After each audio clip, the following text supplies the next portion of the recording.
बहुत समय पहले की बात है। एक छोटे से राज्य में एक निर्धन लकड़हारा रामू अपनी पत्नी सीता और बेटी गौरी के साथ रहता था। रामू ईमानदार और परिश्रमी व्यक्ति था, लेकिन उसकी आर्थिक स्थिति दयनीय थी। वह हर दिन जंगल से लकड़ियां काटता और उन्हें बाजार में बेचता, फिर जो थोड़ा बहुत मिलता उसी से घर का गुजारा करता। गौरी बहुत समझदार और स्नेही लड़की थी। उसका सपना था कि एक दिन उसके माता पिता सुखी जीवन जी सकें। एक दिन रामू जंगल में लकड़ी काटते हुए एक वृद्ध व्यक्ति से मिला जो थका हारा और भूखा लग रहा था। रामू ने अपने टिफिन में रखा आखिरी भोजन उस व्यक्ति को दे दिया। वृद्ध ने तृप्त होकर आशीर्वाद दिया, तुमने निस्वार्थ भाव से मेरी सहायता की है, तुम्हें इसका फल अवश्य मिलेगा।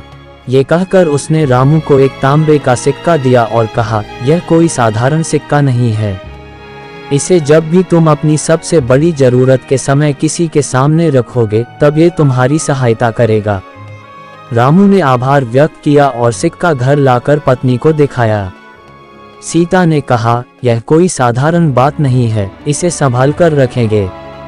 समय बीता, लेकिन रामू की स्थिति में सुधार नहीं हुआ।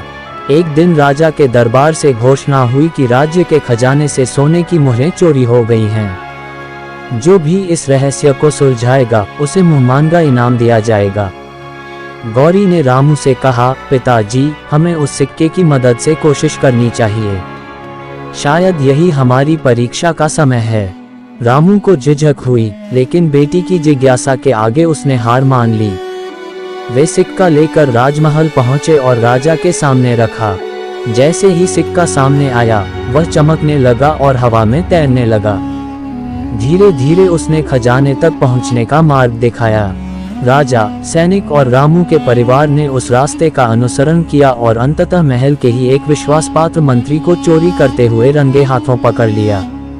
राजा ने रामू को धन्यवाद दिया और उसे ढेर सारा धन और एक बड़ा घर उपहार में दिया। गौरी को राजकुमार की मित्रता मिली और रामू की ईमानदारी पूरे राज्य में प्रसिद्ध हो गई।